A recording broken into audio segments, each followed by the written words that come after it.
We are Young Screenwriters, and we are a resource and community for up-and-coming screenwriters. And today we're going to talk about creating characters. I'm Adam, and this is Alexie. Awesome. Hello. So, as people trickle in, um, just kind of talking about the subject before we really get into it. This is probably like one of the most the one of the parts that people get the most excited about when telling any kind of story. People, hey Jojo, people really love characters. Um, People love developing characters. That's a lot of people. That's why they fall in love with a story in the first place, or like why they want to tell a story in the first place. Is they have these characters in their head um, that they think are exciting and interesting, and that they want to follow. And so this is getting at that because it's one of the most exciting things. And then it's also really, today we're going to really think about how to make sure that your awesome, cool 3D character serves the story that you're telling. So this is not like in general how to create an interesting character, like person. Yep. this is this is how to create a character within the context of a story. Um, with the beginning, middle, end, or whatever it is. I guess it could be a series that goes on forever and ever, but how to create a character within a story. And this will apply to anybody in your script who's not just basically an extra. Um, so this would apply to your protagonist, antagonist, mentor. It would apply to even like secondary characters a lot of the time, even though you're not going to see that necessarily on screen. Um, so yeah, that's what we're talking about. Awesome. So I maybe every writer's different too. We want to acknowledge that, and Alexie and I might have different approaches too. So, but we agree with the same framework and end result in terms of like how a character works in a story. But Yeah. um, you know, characters can come from lots of places. Sometimes you can have the idea for your story, and sometimes you can come up with the character first. Like, oh, I want to tell this person's story, right? Or, oh, I want to tell the person of the story. I want to tell the story of a person in this situation. There are lots of ways to access a story, but in the context of, okay, well, maybe I know what my story is about. I know who my protagonist is. Maybe I don't know who my protagonist is, but like you're trying to like make up the characters that fill out the world, even if they're not the protagonist. Because we talk a lot about protagonists, we talk a lot about antagonists, and how sort of they function in the structure of story. But if we're just talking about like, okay, this is a person in this character's life and they do X, Y, and Z, the first thing I do is I think about, okay, well, who is this person and what do they believe about the world of the story? So, like, let's just say Alexia likes to work with a thematic question.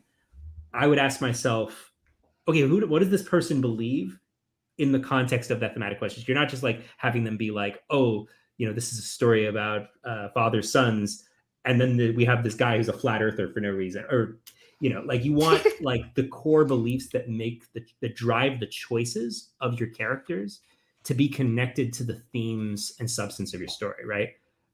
So simplified, I would say like give all of the characters beliefs, like thematic philosophical beliefs about the world of your story. What I mean by about the world of your story, I mean the thematic questions, right? So if you have a question, a thematic question of like, what is family, or what is something that's really fundamental to your specific story, have your random side character have like a very specific worldview and way of showing that. So I have I have a two-parter answer. So like the first thing is you come up with the belief. The second, you make sure that the choices that character makes are influenced by that belief. It's like for me, that's like the framework of like, I know I've got a character and they're going to fit into the story in a amusing or meaningful or fundamental way. Because we learn about characters from the choices they make. And if they make choices because of the core belief that drives them, that's the good stuff. For sure. So there, Adam, is that sum up your take on that part? Yeah. And the last thing I'd say is, well, when we're talking about a protagonist or an antagonist, that belief is the flaw. Yeah. You know. So it's these things work together, and you can get caught up in semantics, but at the end of the day, it's like how the person sees the world in a very specific way. For sure. Oh, show.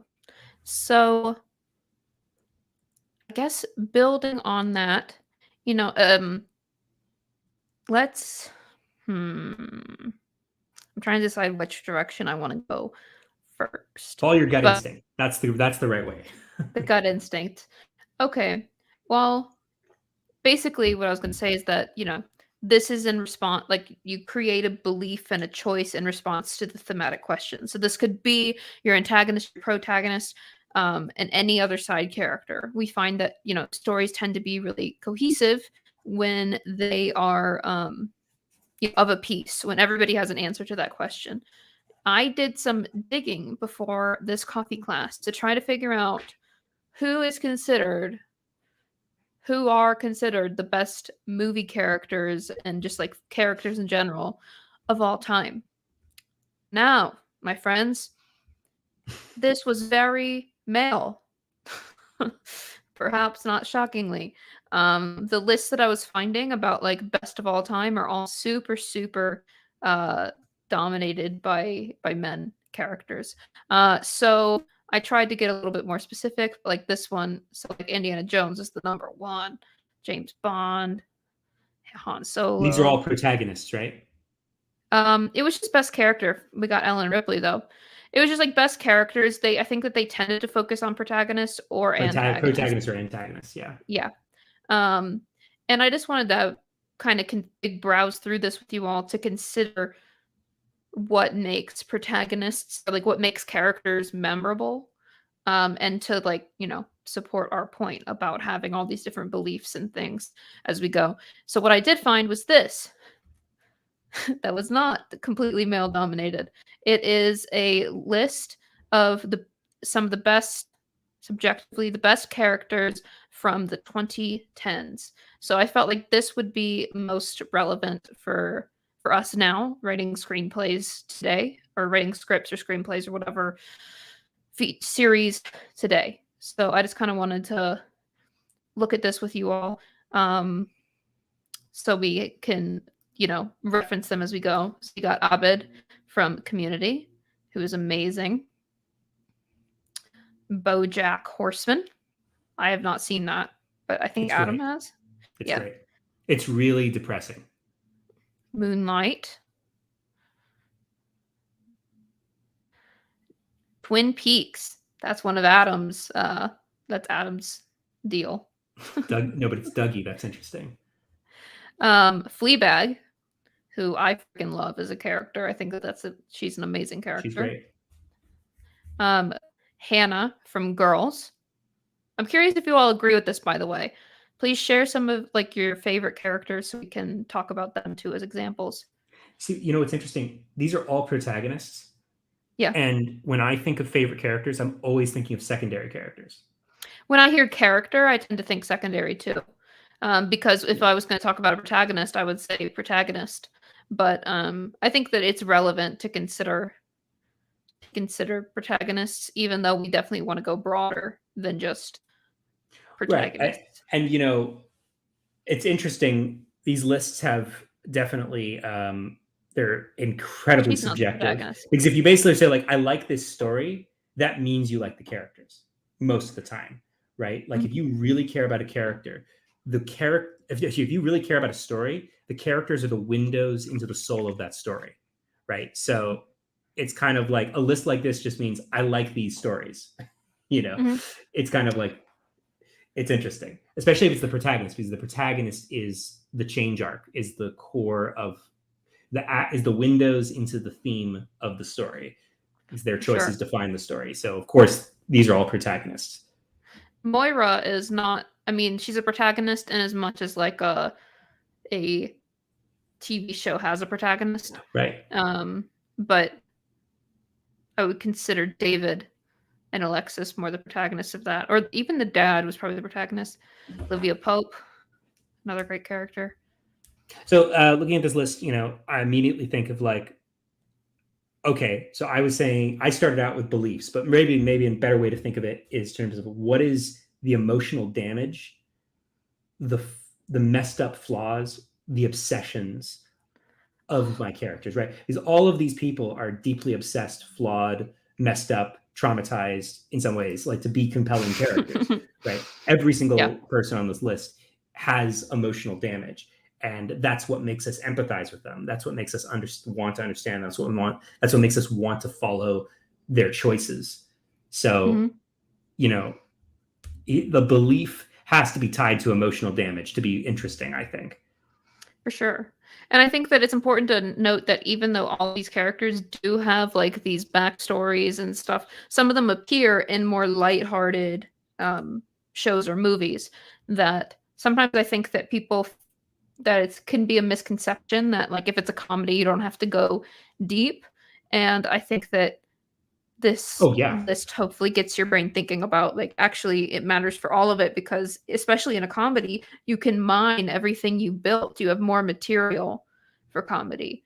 um But and Titus I is a truly gem. believe that comedies are still stories and they need to have emotional truth, and they need to work dramatically, right? Like they're unless you're go working in a complete farce, right? Right. But even then, like there's something going on. Olivia Pope, so good. Yeah, I like all these. Yeah, I like I guess her. my problem with these lists is I don't quantify story this way. It's like very I don't alien. So either at that's why all. it's interesting that people do think that way, and that's great. I mean, it's interesting. Yeah, I agree. I think I wanted to pull it up to kind of get some examples that we can fall back on. And Michelle, I agree. I didn't see Gone Girl, but Kim Wexler and Lalo are so good. Kim is so cool in Better Call Saul. Me and Carl just caught up for finally like end of season. It's a great show. The yeah. Um Yeah, so good. so deeply flawed. Like this is a big takeaway. Like this is not an interesting observation, but like I think the step it's not just deeply flawed, but like deeply flawed in a way where they are making choices that move into the story because Mhm. of their flaw. So like what is the framework for their flaw? What is the belief of their flaw? I think that's the best way to like get into real stuff, like because then you're not just sort of listing a bunch of attributes like, oh, they're funny, they're nice, they're that's completely useless and that's completely meaningless. What is meaningful is to say, okay, this person is obsessed with fame and they will do anything to get fame, Mhm. anything, right? Even degrade themselves to the way where their fame would be meaningless, right? Or whatever the state, whatever the dissonance is, you got to find like the imbalance. Like, and it can also be like a love, right? Pixar does the thing where okay, take something that's an aspirational love and then twist it into dysfunction, right? The Um, grand passion. yeah, grand passion gone wrong is a flaw, but like there's so many ways to approach flaw that I think people it always shocks me when people sort of pick a narrative characteristic and then just sort of leave it at that, like, oh, they're just a jerk, you know, or oh, Mhm. they're selfish, or oh, they love money. You see that one a lot, maybe because we live in a capitalist society and that's something that people want to project, but like Let's taking it from a step beyond that, you know. Let's pull up this question because I think that this is going to tie in really well to objective motivation, flaw, and stuff. So Jojo says, "How do you create realistic slash believable characters who has contradicting qualities and beliefs without losing the essence of a character?" So I think that this really um, comes down to your flaw, which we define as a belief, like a belief statement that is going to impact all of your choices. And so a lot of times you have a belief statement that can inspire lots of different choices that sometimes look hypocritical, but are all part of the same narrative that that character has. And that's how people are, right? Like in general, that's how people work is that you might have like an underlying belief like you don't deserve anything you haven't worked for.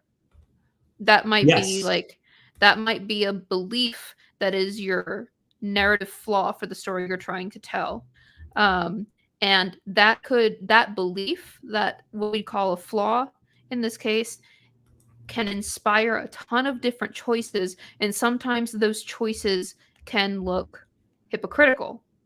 I mean, like, the example off the top of my head for like what actions could seem hypocritical for that, that are common in people, is believing that one person's work is more valuable than another's, like sort of like a hypocritical application of that belief. So if they think that they deserve a lot because they've worked really, really hard, but then don't acknowledge that somebody else did, that's like that look contradicting and hypocritical on the surface, but really comes down to the um, same central statement or belief.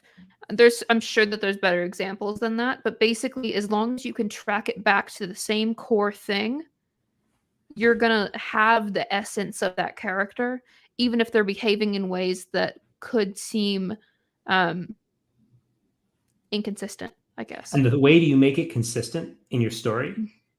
And this is very simple. This sounds overly simple. Is just look at every choice your character makes in the story. And if Mhm. that choice is not influenced by that flaw belief, the flaw in belief isn't actually showing up in the story.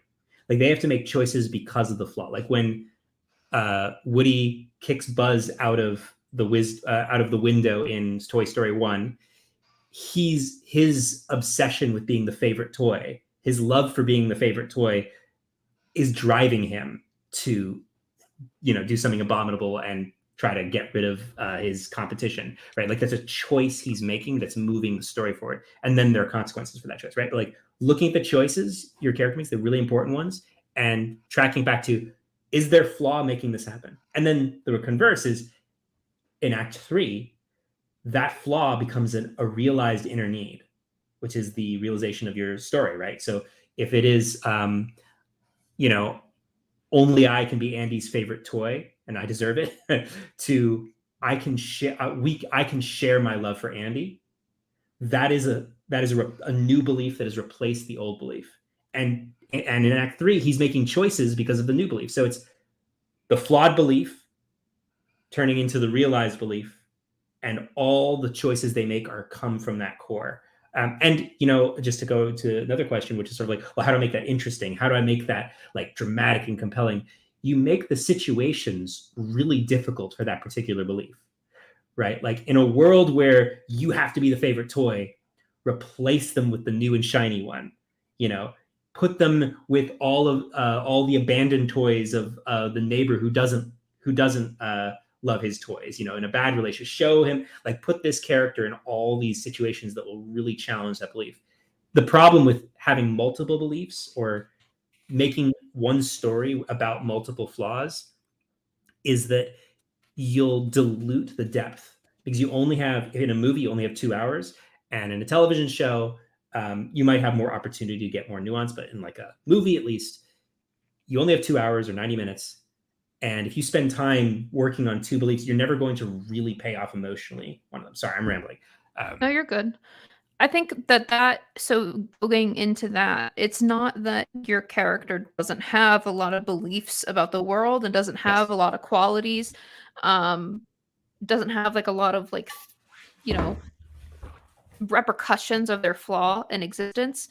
It's just that this movie is choosing to spend 90 minutes on this one particular belief, because people are super complicated and 90 minutes is a very short amount of time to show somebody having a massive change, and they're like a massive transformation, because we don't change that much. So if you're trying to change multiple things about a person at once, like multiple strong defining beliefs, you just it's going to be really hard to do that justice within a 90-minute time frame, if you're focusing on a bunch of different things.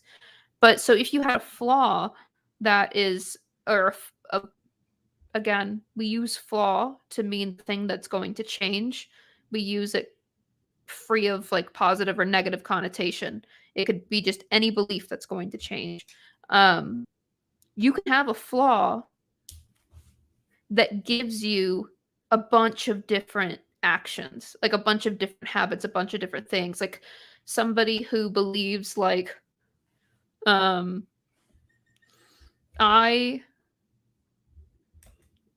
mean, going back to that other one, like I deserve the best because I worked hard for it, kind of a thing, that's gonna show up in a lot of things they do. You don't need to pick one manifestation of it. It should be completely infused in all of their choices, all of their actions. It could be like you could see them like throwing a fit because they're out of the good coffee at the coffee shop. Somebody in front of them who clearly doesn't work as hard got that coffee. It could show up in like them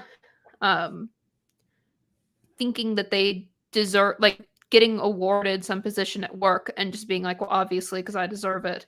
And as a storyteller, you'd be choosing obstacles and antagonists that would uniquely aggravate that belief. Absolutely. Yeah. And so I wanted to touch on something else. It was a question. Chris has a 3-part question. Yeah. So let's bring on the last part. So basically, you have 2 characters who are competing for the same job, and you want their motivation for that to be I'd like their family issues to be one of the motivating factors for them wanting the job, risk of eviction, running out of money, personal strife. But I also want there to be external issues, i.e. they want to overcome each other's doubts about them, and they want to overcome sexism, etc. How can I create a strong motivation for 2 characters who want the same thing in my case, my short script? Can I answer something real quick? Yeah, sure. Cool.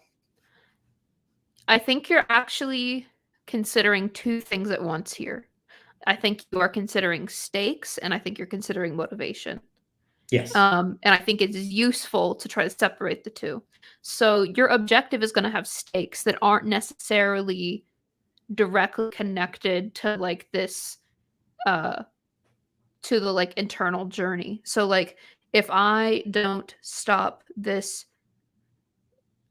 get this job, I'm going to lose my house, my wife's going to divorce me, I'm going to be a failure to everyone in my life, and all these different things are going to happen. Those are all stakes.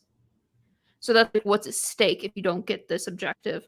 Separately, but often, related, because everything's related, is what is motivating you to get that thing. What is the main force that is motivating you to want to get these things? Because usually, like, there's a lot of reasons why a character wants to have a specific objective, but there's one true motivation. Adam, do you want to? Yeah. So if you think about it, like we like to separate these movies, at least, into 2 tracks, even if it's a short film. There's the flaw, inner need track, and then there's the objective stakes track. And they are related because but the flaw, inner need track is subconscious, right? A character doesn't realize their flaw, and they don't realize they're making choices because of their flaw. And they don't realize their inner need until Act 3 of the story, or until they have their change arc and they start making new choices. The objective stakes, they are for the objective stakes track, they are aware of their objective and they're aware of the stakes, right? So if you have it being like, I really want this job, and if I don't, I'm going to get evicted, I'm going to lose my relationship, I'm going to be my parents are going to think I'm a loser, whatever it is, you want the motivation for why they want the job aspirationally to be like core to their nature and their flaw, right? So let's just look at an example. I'm just talking about Toy Story a lot. So Woody's flaw is that he has to be the favorite toy, and he loves Andy so much he has to be the favorite. His inner need will be, by the end of the story, that he shares that love with someone else, and he doesn't have to be number 1. His objective is to get Buzz back to Andy so he can be accepted back, because he in Act 1 he throws Buzz out, makes a bad choice, and now he has to deal with the repercussions. If you don't bring Buzz back, you're going to be gone before the movers come. The stakes for that is he's going to be outside of his home. He's never going to see Andy again, right? It's really the fact that he's never going to see Andy again is related to his flaw, right? Like so I'm rambling a little bit, but my point is you want you don't want to confuse the flaw with the stakes, because they're two different tracks. They are related, but they should be different things. Like, what is the one thematic core that you want your story to be about? I think that's really the answer. Like, you have to decide thematically, is this about a character coming to terms with a relationship? Is this about a character coming to terms with their family? Is this about a character sort of redefining who they want to be in life and how they do it? Like, and then when you choose what sort of bag of problems you deal with, pick one specific belief that drives that, and then make your story about it. Like, and especially for short film, because in a feature you can stick all of these sort of obstacles and different scenes and context. In a short film, it's like you got one shot to tell us one idea about one character. Yeah. I have a thought for you, Chris, that might help. With objectives, there's really two ways to approach objective. One is that they want something despite their flaw, and one is that they want something because of their flaw. So in the case of That's right. a job, you might want the job despite having a really hard time focusing or something. Like that's a really simple oversimplified example, but like you might want this job even though you don't know what you're like incompetent or whatever. Like you're incompetent. So that is truly your objective, but you're going to have to change as a person to achieve it. Whatever that is. Yeah. There's also the version where your flawed objective or your flaw is what makes you want your objective. So in this case, it could be that classic scenario that we always talk about, where it's like somebody in a family who thinks that the job is more important, it's the most important thing in the world, and in the end realizes that's not truly what they want. They want to be like with their family or whatever it is. So if I was going to try to just have two people with different motivations for the same objective, I might consider something like that, where one wants it despite their flaw and one wants it because of their flaw. And then that, yeah, that's interesting. So, Chris, I think the thing you're missing is flaw.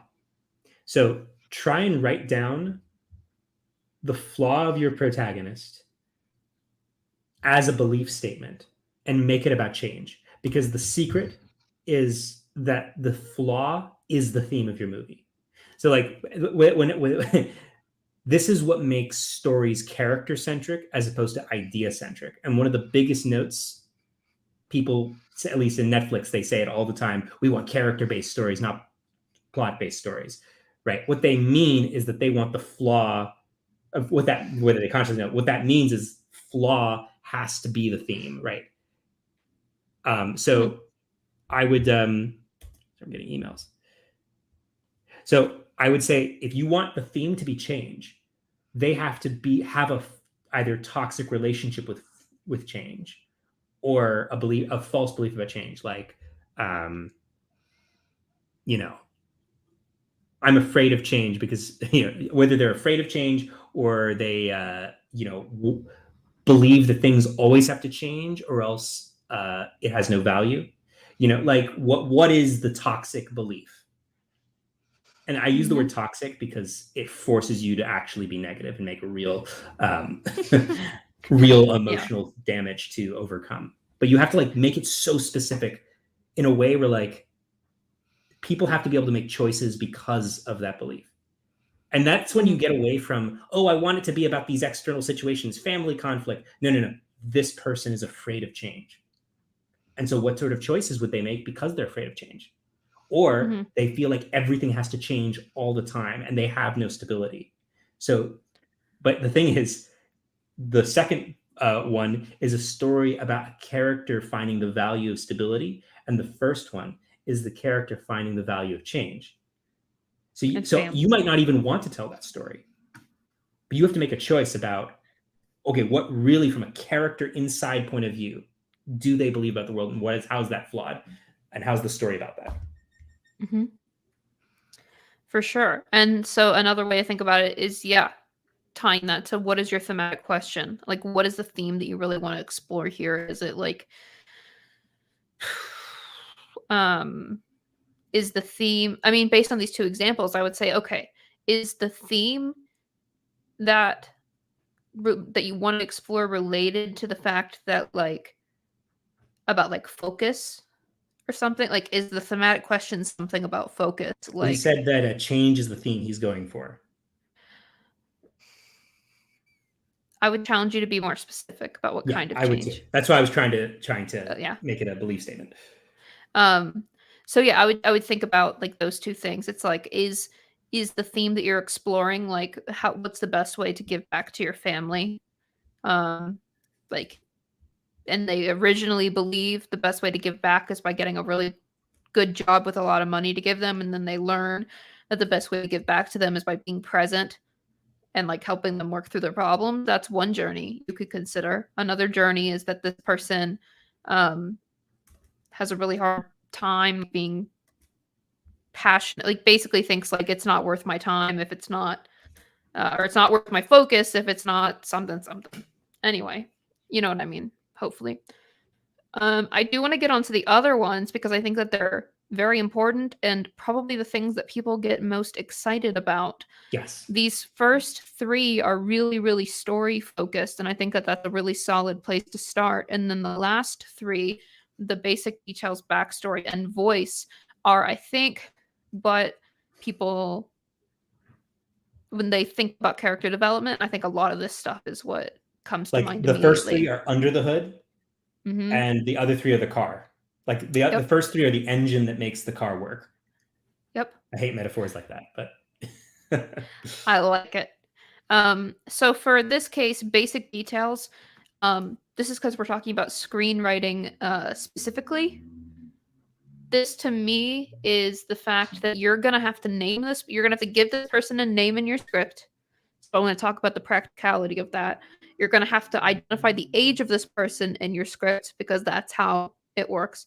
And you're gonna have to give us like a one sentence or one or two sentence descriptor of the kind of thing of like who they are when you introduce us to the character. So this is basic details like name and age, and then that one sentence description, which also could include gender, other lived details. experience, all of that stuff. Yeah. Yeah, all that is there. I'm kind of including that in the one sentence because you get to choose which of those things you think is most important to highlight typically. And I feel like people overdo this. Yeah. All the time. Because it doesn't matter what color shirts they wear most of the time. Unless you're Exactly. Wes Anderson or something, and that's how you write stories and you're directing, Yeah. This would be like if this would be the point where I would decide something like, okay, I know that I want this person to think that they're I'm trying to think who was one of our examples over here. um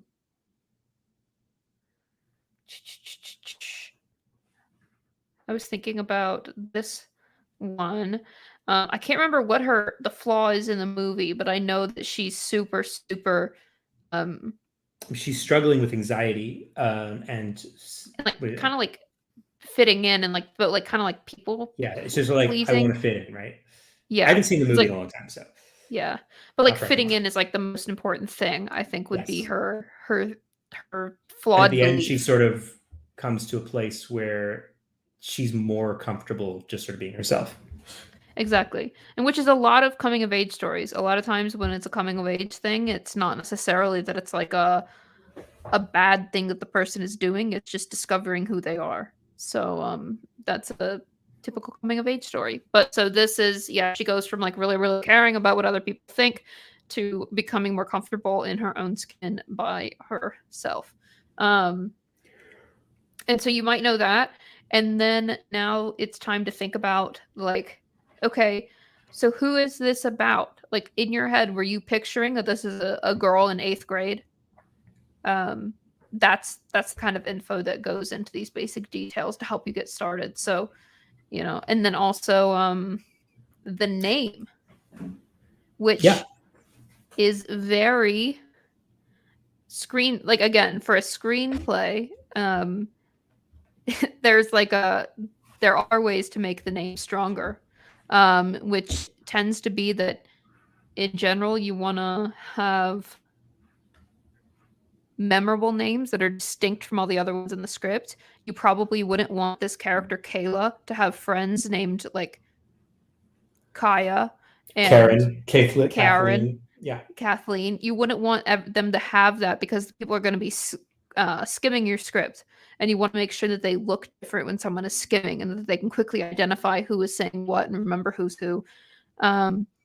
There's also the benefit of having a short name with like a strong consonant. This is so specific, but it's just the way it is. There's a benefit of having a short name because it's going to take up less space on your page. So if like their name was like Sebastian Schmidt-Canet,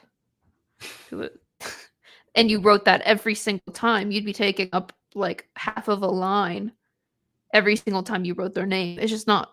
This is like extreme practicality. It's just long. My childhood friend Sebastian went by Bastion as a kid.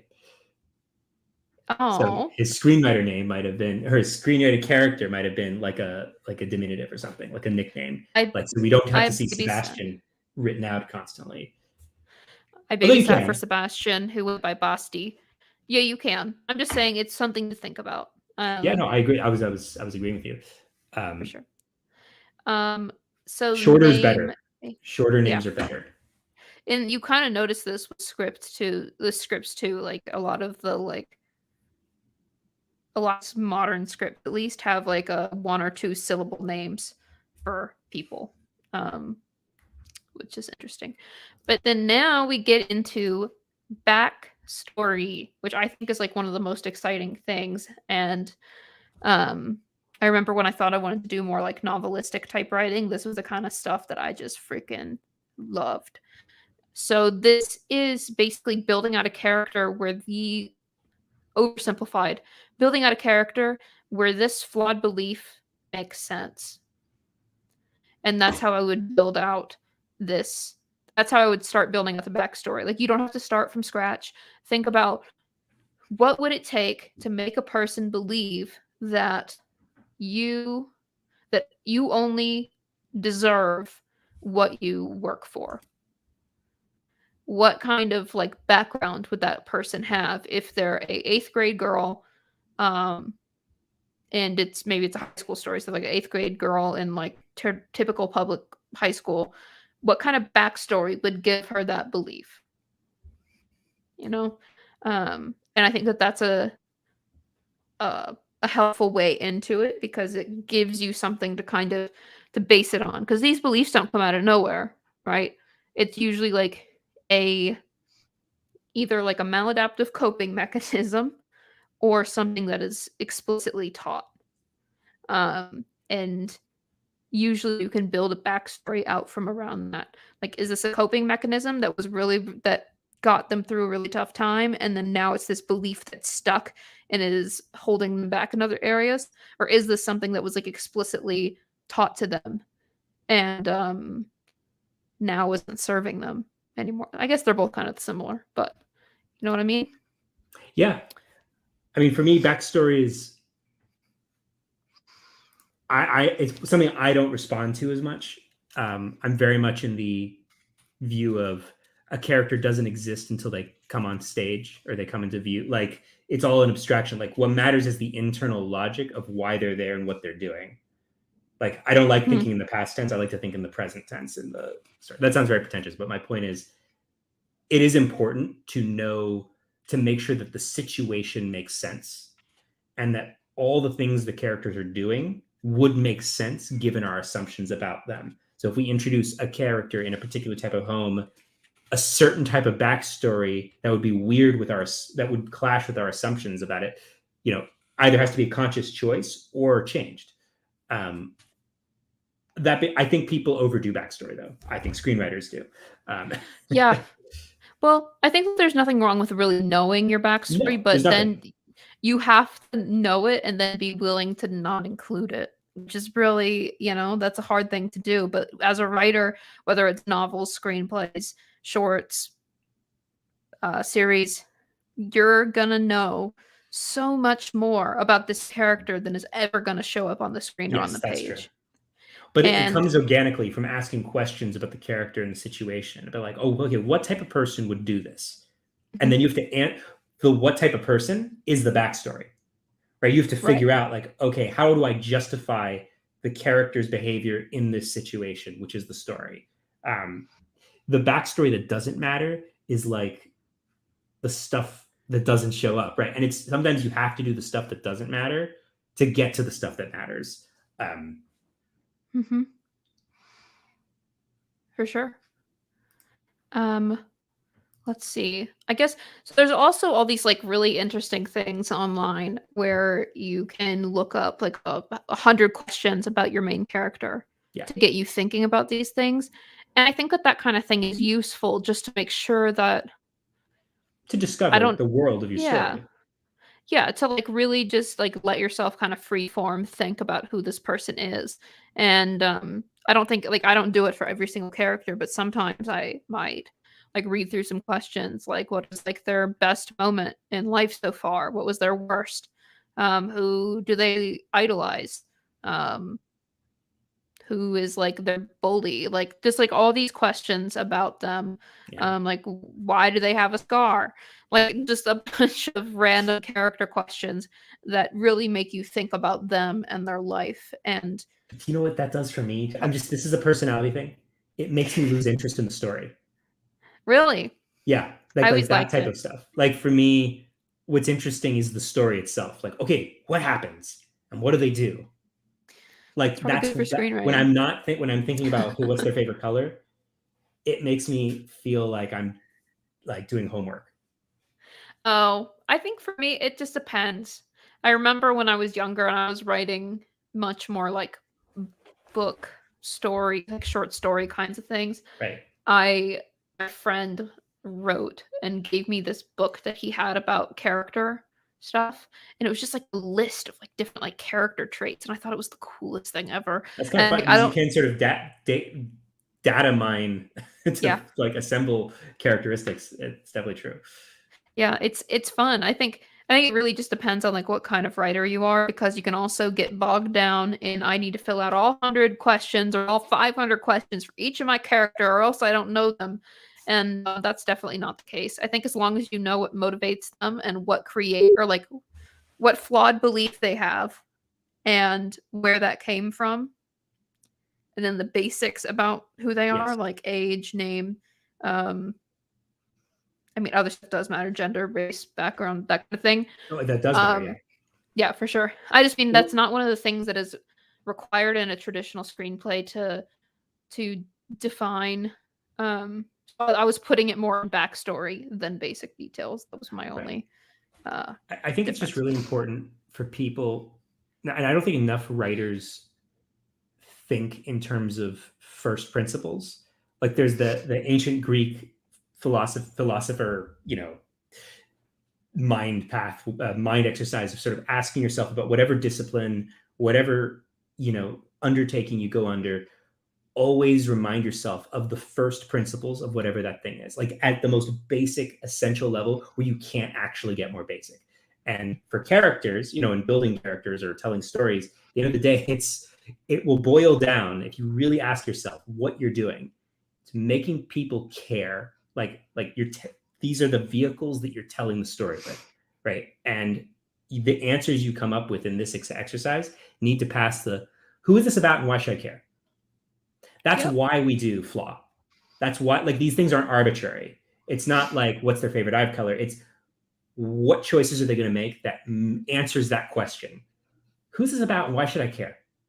In the first 5-10 minutes, you when you meet a character, their normal world, the situation, the inciting incident, all that stuff is just answering those questions, right? And sometimes the answer is, this is interesting. I want to know what happens next to this person. And sometimes it's whatever, but I like think that's what you're doing. for sure. That reminds me of what Cosmo said, and not that he's the only one who said it. It's been said by many of people, but Cosmo said it to me first. If he gets credit, characters are choices they make. Yes. Like that is what a character is. And so what I think would be more relevant than a list of like what's their eye color, what's their like what hand do they write with, blah blah blah blah blah. What I think is going to be more relevant is knowing how they would respond in different situations. So Yes. like they're on an elevator and their childhood bully steps in. How are they going to respond? Like knowing enough about your character to know what choices they're going to make, I think is a higher priority over Yes. knowing these other things about them. That doesn't Because mean don't do both. because that is what's going to engage someone. Like, and if you really honestly ask yourself all the stories, like if you really analyze how we all experience stories, it's those moments of, oh, what are they going to do? Mm-hmm. You know, like there's a situation that challenges the person, when what what we, the audience, know about them, the choices they make, whether that's surprising or inevitable, or, oh God, don't do that. Like, that moment in so many stories where, the character's doing something so self-destructive, they're making a self-destructive choice because of their flaw. And it's like, you're on a roller coaster, like those types of stories, but you can't not watch because you want to see how it plays out. You want to see how it plays out because of the choices. Yeah. I mean, think about like when people really, really love characters, they a lot of times can say, like fans will say, like, oh, Jon Snow would never do that. Like they can say, like, oh, he would never do that. Then also, if you think about it, that's kind of where fan fiction lives, right? Yes. Is that there's these characters and their choices well enough that as an audience member, people can create new situations and say, okay, this is Winona Earp. This is an alternate universe where they are dog trainers and they are competing for the title, but like one of them is this, and there's no dead thing that they're killing, and this is how that would go. And then it has some basic truth at the core of it, because these are characters where you understand what kind of choices they would make. And also, if this isn't working, audience members can feel it. Like audience members can feel when you have manufactured an action for a character who wouldn't do it. And a lot of times that's like when you feel cheated as an audience member, is when the writer really needed to get us from A to B. And so they made the character make a choice that doesn't make sense with anything they've done before just to get us there. That's when the audience really feels cheated, right? That's why Dany didn't work, because we had in Game of Thrones she wasn't ready for that choice. We had not earned that choice yet, and that's why it felt so bad. It didn't feel bad because we said she shouldn't do that. That's a bad thing to do. Although like some people did say that, but what the reason they said it was, it wasn't earned. Yeah. That's what I mean. Yeah, I mean, she shouldn't have burned the city. That was a bad thing to do. But Spoilers. We're okay with seeing people do things that are terrible as long as we understand why they made that choice, and like that is a choice that they would make. As an audience, we're accepting of that. So I think, let's move on to voice. Yes. So voice is, so if we think of all of the 1 through 3 is the engine that makes a character actually work in a story, and 4 through 6 is sort of the appearance. The most important, like basic details, lived experience is really important, because obviously that's like a third of it. But voice is really, I think voice is like 50% of 4 through 5 in terms of a person's experience of the character. And voice is, let me put it this way, dialogue is character. It's the same thing. It's an pure expression of who somebody is. The vocabulary they use, the cadence they speak with, the things they don't say, the things they choose to say, the things that like they're afraid to say. Like when you get out of, oh, I'm the writer having to get a character from point A to point B, and you're instead in a point of view where, oh, what would this person do? What would this person with this emotional damage say? And how can I be a great storyteller, right? Like, a voice is so connected to the experience of character. It's something like you really have to nail. And also, be mindful of in terms of context. Like, you don't want, the same way you don't want two characters with similar names, you don't necessarily want two characters who sound and speak exactly the same next to each other. A good rule of thumb is you want to have two characters, and if you have two characters in a scene, give them very different voices. And so you can create contrast and interplay. If you have a character who's very intellectual, speaks with very quickly, maybe have a character who's like a little slower, has struggles to express themselves with things, can't keep up. Not necessarily that's a very obvious choice, but making choices about voice so it's connected to all of these things and present it in a way that's dramatically compelling. That's the fun part. Yeah, I guess something that you could think about here is like, what would they never say? Yeah. What would this character never say? And having a character who would never say I'm sorry really helps shape that character. You know, having a character say, like, a character would never tell someone they're stupid. Never. Like, what would they never say? And then a lot of times that can help you build out what they would say. It can help you build out their character and like their expression based on their backstory. So that's something that helps me, is doing the opposite. Like, instead of like, what should they say what would never come out of their mouth. Yeah. Ever. And I think that can help. I mean, then you also have the classic technique that people advise for screenwriting, which is, if you covered up the names, can you tell who's speaking? Yeah.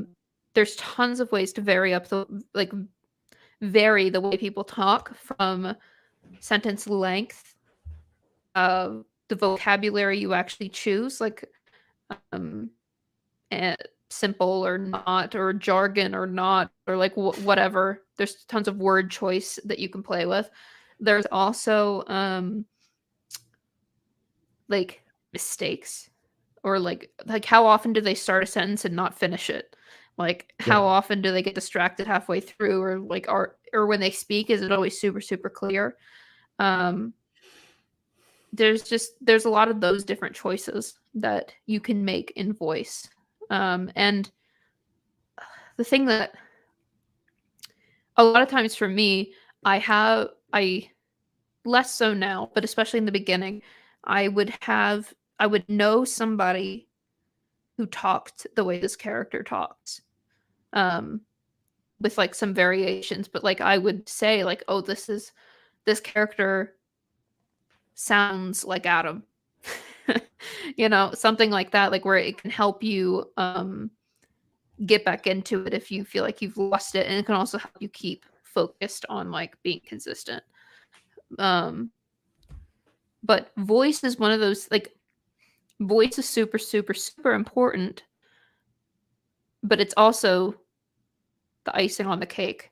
Yeah. In that, if you know what choices they're making and the way they talk about them is wrong, that's a much easier fix than if you have like them saying things that are super characteristic of them in a situation that isn't relevant. So if we were to just really just simply stack this from like take three of these terms and stack them in order of like a cake, I would start with flaw/belief and move into choices and then voice, right? Because if you think about it, the voice comes out of the type of choices they make in their flaw, right? And the choices come from the flaw and belief. So like everything comes from the flawed belief. Like, even if they're ordering food at an Italian restaurant, their belief dominates them. Mm-hmm. Like, how would a person who believes that they can only find love once they have a gigantic once they're a millionaire, like if you like I have to be making millions of dollars before anyone will love me, is a flawed belief of the world. And how would that person order food in an Italian restaurant versus somebody who has the belief that I must save everyone in the world from themselves, even if they don't want to? Like, somebody, how would they order Italian food at a restaurant? Like if you really simplify it that way in your thinking, like you can come up with like an I am statement or a belief statement for a character. Just have it on a what's it called, Post-it, and write your scene. And just remember, like, okay, they might want something very specific, like, okay, I got to get the suitcase of money from the guy or whatever. but they're still the person who believes that. And that's what your story's about. There's like, you've got your theme, you've got your flaw, you've got the choices they make, and then they have the voice. Like, it's all like a clear vertical that is completely interconnected. And when stories really move us, when a character says something that like represents everything of who they are and their change and the story as a whole, it's because all of those things are working all at once. For sure. And so I think that now that we've kind of talked about this, the other thing I wanted to briefly touch on is what comes first. And the answer is it depends. There's some things that I think you must develop first, or that like need to be developed basically as like always the second step or something. But so for example, do you come up with an objective first and then build a character who wants it and figure out why? Do you start with a thematic question you want to explore and think about what kind of change people could have about that thematic question? Like, how could your belief change and in what way is appealing to you? And then build an objective that is going to challenge that, is going to force that change. Or do you start with an idea, like a situation where it's like, okay, I've got 2 bank robbers and the money's not real. Well, okay, well then who are these people? Who would be in that situation, right? Like, you can reverse engineer it, you can go both ways. You go inside out, outside in. There's so many types of writers, and there's so many writers who don't even think about anything. They'll think about one aspect of this. They'll think about like, oh, I want to make a story about true love and strange places, and that's all they think about. And then they do 40 drafts, but subconsciously they'll work a lot of this stuff in there.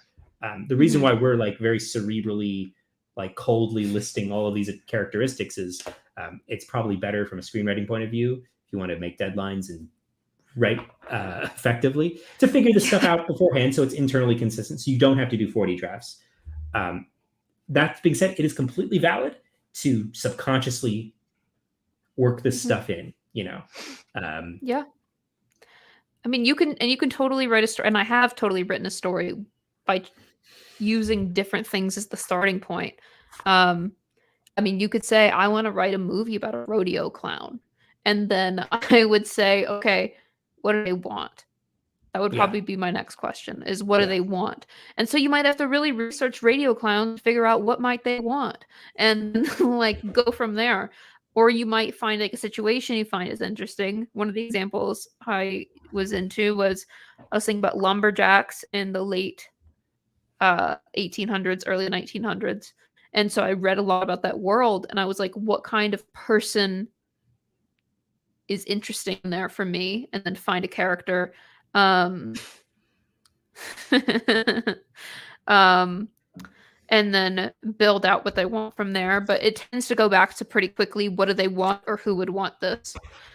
That kind of a deal. And actually, in Writer's Room, we're doing a really cool project that we're starting next Tuesday, where we are making a list of objectives as a group, and then people are going to choose an objective for their story and build a story around that objective, asking these questions like, well, who would want a suitcase full of antique train cars, you know? And like, why is this the most important thing in the world? Who would care about this so much? And like, what belief would make them want it? What's that going to fit? Like, what's this going to change for them? That's what we're going to be doing in our writing workshop. And we're going to be writing the first act of a feature screenplay together and then reading them aloud. So if you want to check that out, please do. It's going to be super fun. But yeah. On that note, we will, we're at 5 o'clock. Oh, we have 50 seconds left. What are we doing? Well, we'll announce next week when we have it, but hopefully this was beneficial for everybody. And if you have any questions, just hop in the Discord. If anyone's interested in, and they haven't taken John Warren's writing the short, writing the feature, writing the scene, those are all great courses, and writing the scene and writing the short are both free. And writing the feature is John's NYU Tisch class in 12 weeks for not $250,000. Yes, for not $250,000. For not $250,000. All of them are great if you're interested in that sort of thing. Okay. Yeah, awesome. See you next week. Bye.